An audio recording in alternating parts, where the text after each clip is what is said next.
নমস্কার, আপনারা দেখছেন সংকেত মিডিয়া, সোজা কথা সহজভাবে।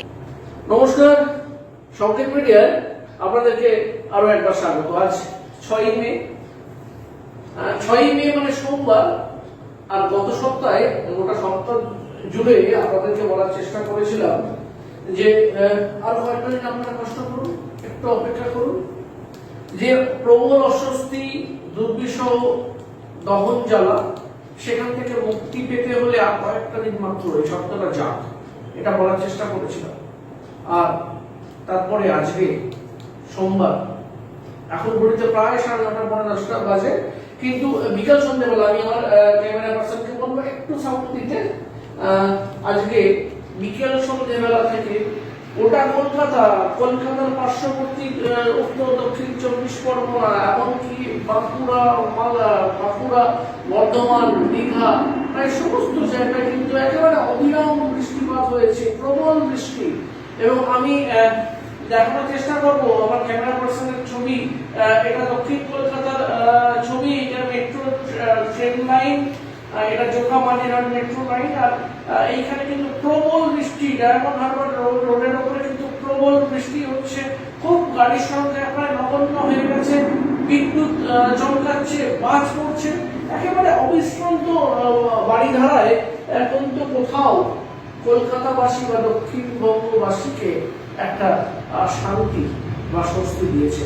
এই শান্তি বা স্বস্তি সত্যি সত্যি দরকার ছিল। এই দহন জ্বালা থেকে মুক্তি পেতে গেলে যে শান্তি বা স্বস্তির দরকার ছিল, তা বোধহয় আজ থেকে পাওয়া শুরু হলো। এবং আবহাওয়া দপ্তরের যদি হিসেব আমরা বলি, তাহলে হয়তো পুরো সপ্তাহটা ধরেই, মানে আগামী মঙ্গল, বুধ, বৃহস্পতি বা শুক্র, প্রত্যেকটা দিন ধরে কিন্তু এই বাড়িধারা চলতেই থাকবে। হয়তো অবিশ্রান্ত নয়, মাঝে মাঝে থম মারবে, কিছুটা সময় দেবে, কিন্তু তারপরে কিন্তু বৃষ্টি হতেই থাকবে। এটা নিশ্চয়ই একটা স্বস্তির খবর।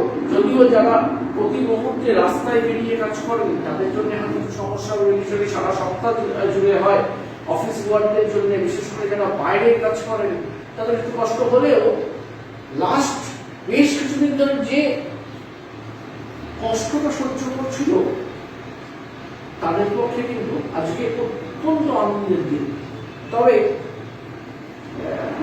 সবটুকু আনন্দের সম্পর্ক বোধহয় সবার জন্য নয়, কারণ বললাম না, আজ 6ই মে, রাত পোহালেই তৃতীয় দফার ভোট।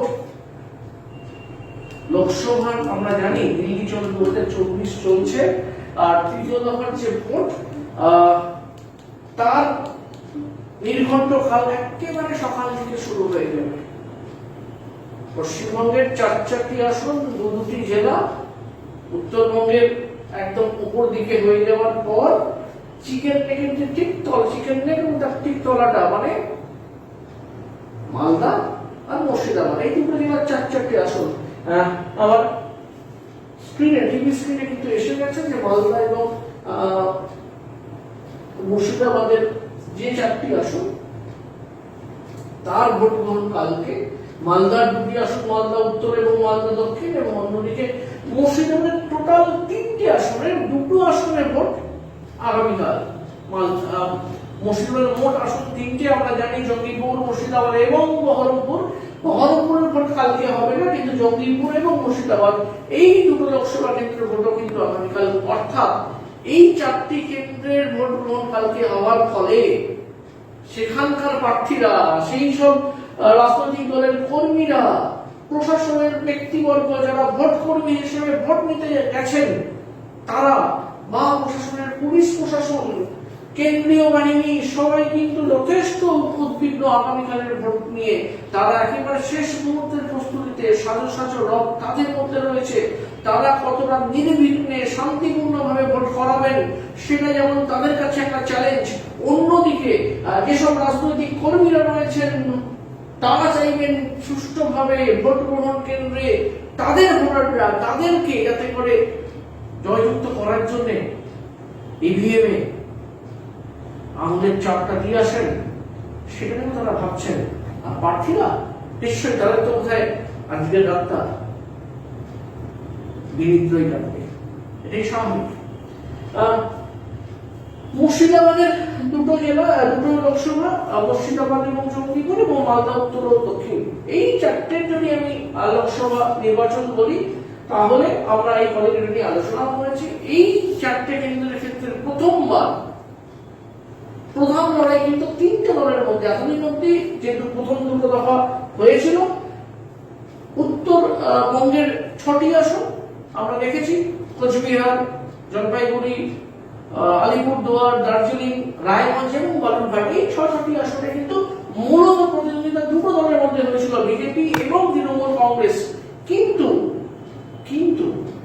এই 4টি আসনে প্রধান লড়াই কিন্তু তিনটে দলের মধ্যে, কারণ এই 4টে লোকসভা কেন্দ্রেই তৃণমূল কংগ্রেস এবং বিজেপির সঙ্গে জোর লড়াইয়ে কংগ্রেস আইনও রয়েছে, এবং এইবার কংগ্রেস আই কিন্তু বাম সমর্থিত বটে।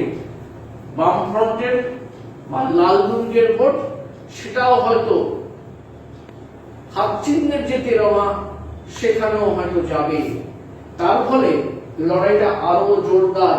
এবং এই 4টি আসনের যদি আমরা পরিসংখ্যান দেখি গত 2019 লোকসভার ক্ষেত্রে, তাহলে কিন্তু 4টি আসনের মধ্যে জঙ্গিপুর এবং মুর্শিদাবাদ এই দুটি তৃণমূল কংগ্রেসের হাতে রয়েছে, এবং 2014 অব্দি এই দুটো আসনই কিন্তু কংগ্রেস রায়ের হাতে ছিল।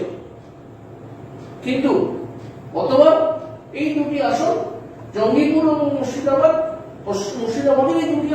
এই দুটি আসন ছিনিয়ে নিয়েছিল তৃণমূল কংগ্রেস।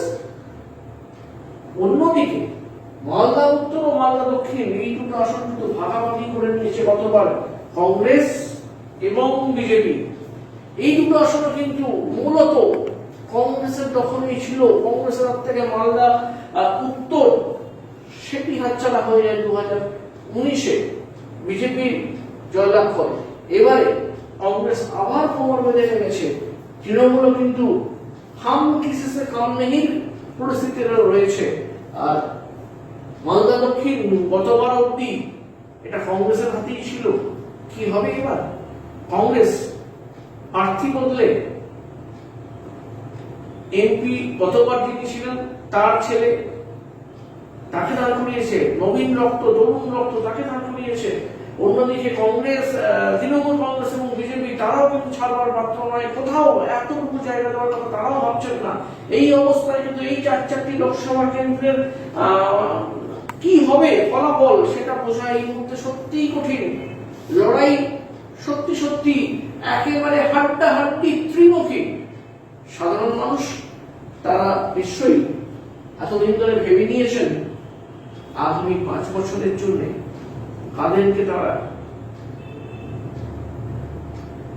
সংসদে সাংসদ করে পাঠাতে চান, কারা এবারে ভোটে জয়লাভ করবেন, তার হিসেবটা নিশ্চয়ই আর কয়েক ঘন্টা পর শুরু হয়ে যাবে। সকাল থেকে ইভিএম বাক্স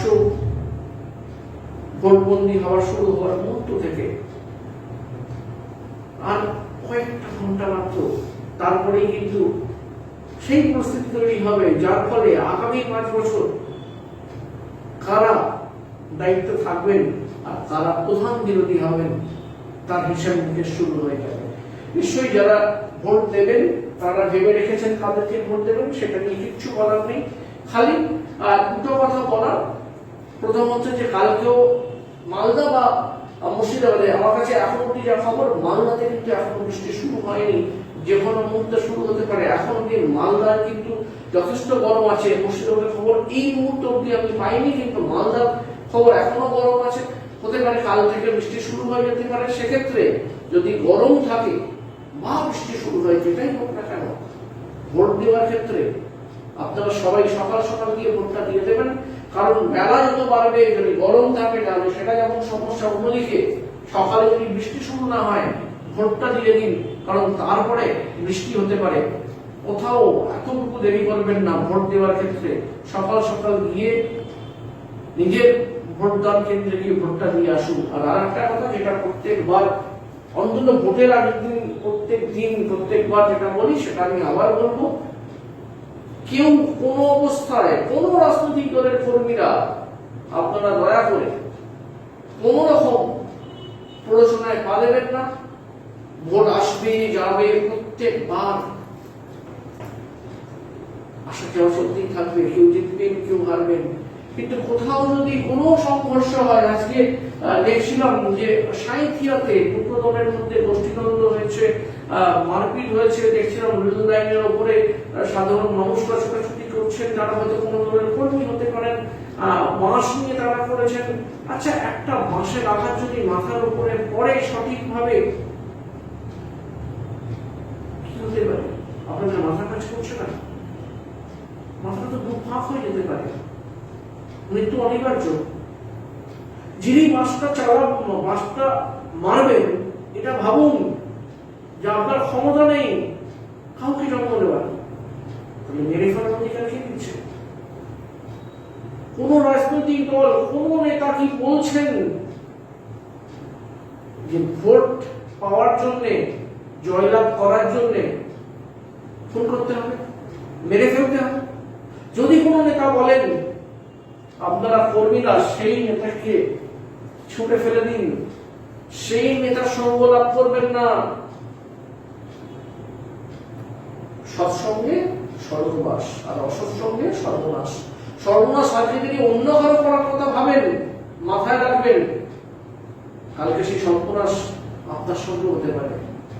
মাথায় রাখবেন, নেতায় নেতায় কিন্তু সক্ষতা থাকে, নেতায় নেতায় হয়তো মুখের কথা লড়াই হয়, কিন্তু আর কোনো লড়াই নেই। আপনারা কর্মীরা অকারণে অহেতুক নিজেদের মধ্যে অশান্তি করেন, যে কোনো প্ররোচনায় পা দেন, তার ফলে ভুক্তভোগী আপনারাই হন। আজকে যে মারছে কে জানে কালকে তাকে মারতে চলতে পারে। আর আপনারা যারা মারপিট করেন, মাথায় রাখবেন আপনাদের কারণে অনেক সময় একেবারে নিরীহ সাধারণ ভোটদানকারী সাধারণ জনগণ, তাদেরকেও সমস্যায় পড়তে হয়। এরকম দেখা গেছে অতীতে সাধারণ ভোটার, তাকে পর্যন্ত প্রাণ হারাতে হয়েছে দুই দলের মধ্যে সংঘর্ষে। কেন হবে? ভোট আমরা দিই কেন? আগামী 5টা বছর ভালো থাকবো বলে। কোন সংঘর্ষ, কোন মারপিট, কোন গুন্ডাগিরি কখনো কোনো ভালো থাকার বিজ্ঞাপন হতে পারে? প্রশ্ন করুন নিজেদেরকে। আজকে এতটুকুই। আপনারা সবাই শান্তিপূর্ণভাবে ভোট দেবেন এই কামনা করি। কালকে আবার আসবো সাদা কালো সঙ্গে পার্থ নিয়ে। তার আগে চোখ রাখুন শান্তিপূর্ণের পর্দায়। শুভরাত্রি, সবাই ভালো থাকুন। নমস্কার। Subscribe our channel. Press the bell icon.